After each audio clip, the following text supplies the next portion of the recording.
So I had somebody bring me some drawers that were broken.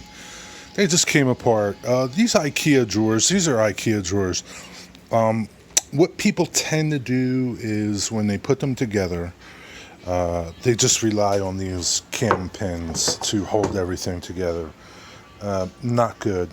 So they don't even usually glue the dowels in, and that's another thing that's not good.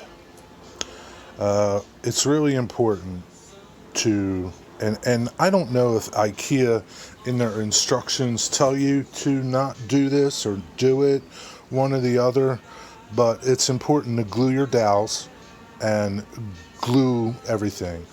Run a bead of glue here where the drawer is going to meet the front and the back. It just helps keep these things together, because just relying on this cam to keep your drawers together over time, it's not happening, because over time these things just loosen up, fall out. I even glue these in,